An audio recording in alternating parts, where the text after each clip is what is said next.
Hi hello friends, ഒത്തിരി ഒത്തിരി സ്വപ്നങ്ങൾ സീരിയലിൻ്റെ ഇന്നത്തെ എപ്പിസോഡ് റിവ്യൂയിലേക്ക് എല്ലാ കൂട്ടുകാർക്കും. അങ്ങനെ വിവേകും വർഷയും കൂടി വില്ലേജ് ഓഫീസിലേക്ക് എത്താറായിട്ടോ. അതിനുശേഷം തന്നെ വിവേക് വർഷയോട് ചോദിക്കുന്നുണ്ട്, തനിക്ക് ബുദ്ധിമുട്ടൊന്നുമില്ലല്ലോ ഇത്രയും ദൂരം ഈ കൈവച്ച് യാത്ര ചെയ്തിട്ട് എന്ന് ചോദിക്കുന്നുണ്ട്. ഇപ്പം എനിക്ക് കുഴപ്പമൊന്നുമില്ല, എന്തായാലും നമുക്ക് വേഗം എത്താൻ കഴിയും. തനിക്ക് വില്ലേജ് ഓഫീസ് അറിയോ, അതോ ഞാൻ മാപ്പ് വെക്കണമെന്ന് ചോദിക്കുന്നുണ്ട് കേട്ടോ. ഇല്ല, ഇവിടുന്ന് ഒരു 5 കിലോമീറ്റർ കഴിഞ്ഞാൽ എത്താറായെന്നും പറയുന്നുണ്ട് കേട്ടോ. ആ സമയത്ത് തന്നെയാണ് വീണ്ടും അവർ യാത്ര ചെയ്യുന്നു.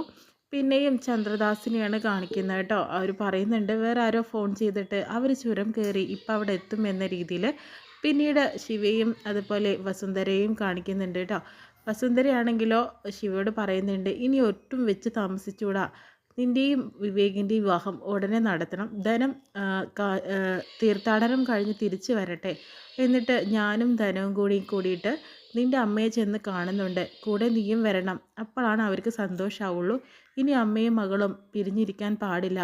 വിവേകിനോട് വന്നിട്ട് കാര്യങ്ങൾ ഞങ്ങൾ സംസാരിച്ചോളാം മോളെ എന്നൊക്കെ പറയുമ്പോഴത്തേനും ശിവയ്ക്ക് നല്ല സന്തോഷമാവുന്നുണ്ട്.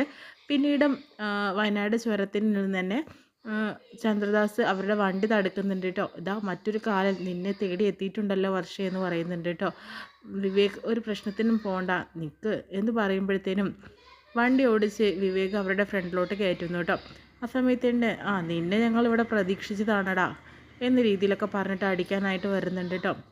ഇത് ഞങ്ങളുടെ സ്ഥലമാണ്, ഇവിടെ ഞങ്ങൾക്ക് തോന്നിയതുപോലെ ചെയ്യും, നീ ഇവിടെ നിന്ന് ജീവനോടെ പോവില്ല എന്ന് പറഞ്ഞിട്ട് വിവേകിനെ തല്ലാനായിട്ട് നോക്കുമ്പോൾ വിവേകാണെങ്കിൽ അവിടെ നിന്ന് ഒരു വടി എടുത്തിട്ട് നല്ല പോലെ അടിക്കുന്നുണ്ട് കേട്ടോ. ആ സമയത്ത് പെട്ടെന്ന് തന്നെ വേറെ രണ്ട് ഗുണ്ടകൾ വന്നിട്ട് ഇയാളെ കൂട്ടത്തിൽ കൂടിയിട്ട് വിവേക് തല്ലാനായിട്ട് നോക്കുന്നു. എല്ലാവർക്കും പൊരിഞ്ഞടി വിവേകിൽ നിന്ന് കിട്ടുന്നുമുണ്ട്. അതിനുശേഷം വർഷയെ പിടിച്ച് വലിക്കുന്നുണ്ട്. ഡേഡി വാടി ഇങ്ങോട്ട്, നീ എന്താ വിചാരിച്ചേ, നീ ഇവിടുന്ന് ഇനി ചോര ഇറങ്ങിപ്പോന്ന് ഞാനൊന്ന് കാണട്ടെ എന്നൊക്കെ പറഞ്ഞിട്ട് പിടിച്ച് വലിക്കുന്ന കൈയൊക്കെ നല്ല വേദനിക്കുന്നുണ്ടായിരുന്നു വർഷയ്ക്ക്.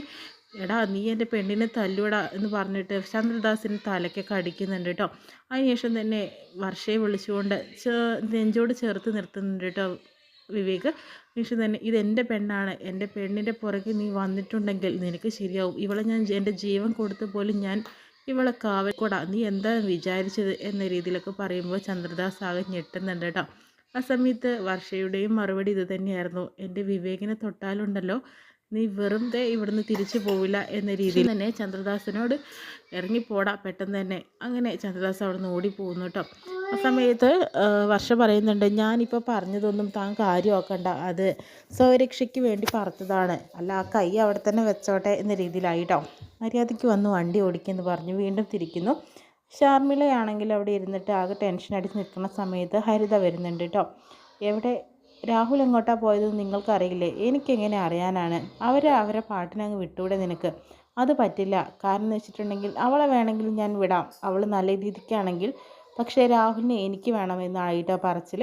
അതിനുശേഷം തന്നെ ഷർമിളയാണെങ്കിലോ, നിനക്കൊന്ന് മര്യാദയ്ക്ക് നടന്നൂടെ ഹരിതേ, ഉപദ്രവിക്കുന്നത് എന്തിനാ എപ്പോഴും. നിങ്ങളുടെ മകളുണ്ടല്ലോ ശിവ, അവളെ സംരക്ഷിക്കുക എന്നുള്ളത് അങ്കിളാണ് നിങ്ങൾക്ക് വാക്ക് തന്നത്, പക്ഷെ ഞാനല്ല. അതുകൊണ്ട് തന്നെ എൻ്റെ ചാരന്മാർ അവളുടെ ഒപ്പം തന്നെ ഉണ്ട്. ഇപ്പം അവളുടെ വീട്ടിൽ അവൾ മാത്രമേ ഉള്ളൂ, അഭിയുമില്ല, അതുപോലെ വർഷയും അഞ്ചുവുമില്ല, പിന്നെ അതുപോലെ വിവേകുമില്ല. അവൾ എന്താ ചെയ്യേണ്ടതെന്ന് എനിക്കറിയാം. അതുകൊണ്ട് പ്രശ്നം കൂടുതൽ ദുരിതമാക്കുന്നതിന് മുന്നേ തന്നെ രാഹുൽ എവിടെയെന്നുള്ളത് പെട്ടെന്ന് പറഞ്ഞ് തന്നോളാം. അപ്പോഴത്തേനും എനിക്കറിയില്ലല്ലോ, ഫോൺ ചെയ്ത് ചോദിക്കുക അവൻ എവിടെയാണുള്ളതെന്ന്. ആ സമയത്ത് തന്നെയാണ് അഞ്ജുനെയും കുട്ടി മൃദുലിൻ്റെ വീട്ടിലെത്തുന്ന രാഹുൽ അവരുടെ ഫോണിലേക്ക് വിളിക്കുന്നു കേട്ടോ. ആ സമയത്ത് തന്നെ ആൻറ്റി ഞങ്ങളിവിടെ മൃദുലിൻ്റെ വീട്ടിലാണെന്ന കാര്യം പറയുന്നുണ്ട് കേട്ടോ. ഇത് കേൾക്കുന്ന ഹരിതയ്ക്ക് സന്തോഷമാവുന്നുണ്ട്. അത് മാത്രം മതി, എനിക്കിത് കേട്ടാൽ മതി, ഇനി വേണ്ടത് ഞാൻ ചെയ്തോളാം എന്നായി. പിന്നീട് വില്ലേജ് ഓഫീസിൽ എത്തുന്ന വർഷയോട് വിവേക് ചോദിക്കുന്നുണ്ട്, കൈ നല്ല വേദനയുണ്ടല്ലേ, കൈ നീര് വെച്ചിട്ടുണ്ടെങ്കിൽ നമുക്ക് ഇവിടുത്തെ അടുത്തുള്ള ഹോസ്പിറ്റലിലൊക്കെ തനിക്ക് അറിയാലോ, നമുക്ക് അങ്ങോട്ട് പോകാമെന്ന് പറയുന്നുണ്ട് കേട്ടോ. വേണ്ട വിവേക്, എനിക്ക് കുഴപ്പമില്ല, ഞാനൊരു പെയിൻ കില്ലർ കഴിച്ചു, ഇനി എനിക്ക് പ്രശ്നം ഉണ്ടാവില്ല എന്ന് പറയുന്നുണ്ട്. ആ സമയത്ത് നാരായണ ചേച്ചി വരുന്നുണ്ട് കേട്ടോ. മോളെ കാത്തിരിക്കുകയായിരുന്നു ഞാൻ, മോൾക്ക് എന്ത് പറ്റി കയ്യിന്? ഒന്നുമില്ല ചേച്ചി, പ്രശ്നമൊന്നുമില്ല, എന്നാൽ മോൾ വാ, നമുക്ക് പെട്ടെന്ന് പോയിട്ട് ഒരു ഒപ്പിടുകയേ വേണ്ടുള്ളൂ, എല്ലാം ശരിയാക്കി വച്ചിട്ടുണ്ട്. അങ്ങനെ അവിടെ നാട്ടുകാരൊക്കെ വർഷയെ കാണുമ്പോൾ സന്തോഷിക്കുന്നുണ്ട് കേട്ടോ. മോളെ ഞങ്ങൾ നഷ്ടപ്പെട്ടു എന്നാണ് വിചാരിച്ചത്, മോൾ കൊച്ചിയിൽ സുഖമായിട്ട് ജീവിക്കുന്നുണ്ടെന്ന് നാരായണിയാണ് പറഞ്ഞത്. ഇപ്പം സന്തോഷമായെന്ന് പറയുന്നു കേട്ടോ. ആ സമയത്ത് അവിടേക്ക് ശ്രീനാഥിൻ്റെ അച്ഛൻ വരുന്നുണ്ട്. ഇത് കാണുന്ന വർഷ പല കാര്യങ്ങളും ചിന്തിക്കുന്നുണ്ട് കേട്ടോ. അവസാനമായി ആ പട്ടുസാരിയും താലി വരെ തരുന്നതെല്ലാം തന്നെ ചിന്തിക്കുന്നു, പെണ്ണ് കാണാൻ വരുന്നതും എല്ലാം. മോളെ ഞാനിവിടെ പ്രതീക്ഷിച്ചു. നാരായണി പറഞ്ഞു ഇന്ന് മോള് വരുന്നുണ്ടെന്ന്. ഞാനിവിടെ ശ്രീകുട്ടൻ്റെ മരണ സർട്ടിഫിക്കറ്റ് വാങ്ങാൻ വേണ്ടി വന്നതാണ് മോളെ. 2 ദിവസത്തിനകം എനിക്കത് കിട്ടുമെന്ന് പറയുന്നുണ്ട്. എന്താ അച്ഛ ഈ പറയുന്നത്? ശ്രീയേട്ടൻ മരിച്ചിട്ടില്ല. ഒരിക്കലുമില്ല മോളെ, അങ്ങനെ വിശ്വസിക്കാൻ ഇനി ഞങ്ങൾക്ക് സാധിക്കില്ല. അവൻ മരിച്ചിട്ടുണ്ടാവും. ഇനി അവന് വേണ്ടി മോൾ കാത്തിരിക്കരുത്. മോൾക്കൊരു ജീവിതമുണ്ട്. സന്തോഷത്തോടു കൂടി എൻ്റെ മോള് ജീവിക്കണം. അതാണ് അവനും ഇഷ്ടം എന്ന രീതിയിൽ പറഞ്ഞു കേട്ടോ. അതിനുശേഷം വിഷമത്തോടുകൂടി പോകുന്നു. ഇത് കേൾക്കുന്ന വിവേക് എന്താ ഇവിടെ പ്രശ്നം എന്നറിയാതെ ഞെട്ടി നിൽക്കുന്നു. സമയത്ത് നാരായണ ചേച്ചിനോട് കാര്യങ്ങൾ അന്വേഷിക്കുന്നുണ്ട് കേട്ടോ. അത് ശ്രീകുട്ടൻ എന്ന് പറഞ്ഞിട്ടുണ്ടെങ്കിൽ അവരുടെ മകനാണ്. വർഷയെ ഒരുപാട് ഇഷ്ടമായിരുന്നു അവന്. പ്രകൃതിയും ചന്ദ്രദാസിനെയും വിളിച്ചിട്ടാണ് ശ്രീനാഥ് വർഷ വിവാഹം കഴിക്കാനായിട്ട് മുന്നോട്ട് വന്നത്. നല്ല ധീരനായിട്ടുള്ള ഒരു ചെറുപ്പക്കാരനായിരുന്നു ആ പാവം. എന്നിട്ട് അവനും ഈ ഒരു പ്രശ്നത്തിൽ മരിച്ചു പോയതാണോ എന്ന് ചോദിക്കുമ്പോൾ അല്ല, അവരുടെ വീട് കുറച്ച് ദൂരെയായിരുന്നു. അവൻ ചന്ദ്രദാസാണ് തോന്നുന്നു അവനെ കൊന്നത് എന്ന രീതിയിൽ പറയുന്നുണ്ട് കേട്ടോ. പക്ഷെ വർഷമോൾ ഒരുപാട് ഇഷ്ടമായിരുന്നു അവന് എന്നായി. അതൊക്കെ കേൾക്കുന്ന വിവേക് വർഷയോട് സോറി പറയുന്നുണ്ട് കേട്ടോ. ഇത്രയും ദിവസം തന്നോട് ഒരുപാട് കാര്യങ്ങൾ പറഞ്ഞ് വിഷമിപ്പിച്ചു, എന്നോട് ക്ഷമിക്കണം. വിവേക് എന്നോട് ക്ഷമ ചോദിക്കേണ്ട ആവശ്യമില്ല. തിരിച്ചും ഞാൻ അതേ നാണയത്തിൽ മറുപടി തന്നിട്ടുണ്ടല്ലോ. പിന്നെ എന്താണ്, തനിക്ക് ഇത്രയും വിഷമമുണ്ടെന്ന് എനിക്ക് അറിയില്ലായിരുന്നു. പൊട്ടലുണ്ടായി അതിൽ നിന്ന് രക്ഷപ്പെട്ടു വന്നു എന്ന് മാത്രമേ എനിക്ക് അറിയുള്ളൂ. മറ്റൊന്നും എനിക്കറിയില്ലായിരുന്നു തന്നെക്കുറിച്ച് ഇപ്പോഴാണ് ഞാൻ കൂടുതൽ കാര്യങ്ങൾ അറിഞ്ഞത്. എനിക്ക് തന്നോട് ഒരുപാട് വിഷമമുണ്ടോ തൻ്റെ ഈ അവസ്ഥയിൽ എന്നൊക്കെ പറയുന്നുണ്ട് കേട്ടോ. എന്നെ ഓർത്ത് വിഷമിക്കേണ്ട കാര്യമൊന്നുമില്ല വിവേക്, കാരണം ഇതെൻ്റെ ജീവിതം ഇങ്ങനെ തന്നെയാണ് പോയിക്കൊണ്ടിരിക്കുന്നത്. പലവട്ടം പല ആൾക്കാരിൽ നിന്ന് ഒഴിഞ്ഞു മാറാൻ കാരണവും ഇതൊക്കെ തന്നെയാണ്.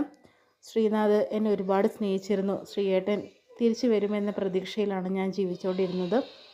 ഇപ്പോൾ അവിടെ നിന്ന് പറഞ്ഞ കാര്യം ആലോചിക്കുമ്പോൾ ഒരിക്കലും എനിക്ക് വിശ്വസിക്കാനും സാധിക്കുന്നില്ല. എൻ്റെ മനസ്സിൽ ഒരിക്കലും ശ്രീയേട്ടൻ മരിച്ചിട്ടില്ല, എന്തെങ്കിലും തിരിച്ചു വരും.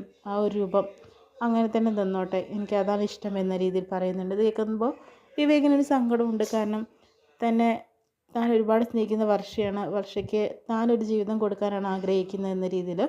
ആ സമയത്ത് വീണ്ടും നമ്മുടെ ശ്രീനാഥിൻ്റെ അച്ഛൻ അതിൽ വരുന്നുണ്ട്. മോളെ നീ എന്തിനെങ്ങനെ വിഷമിക്കുന്നത്?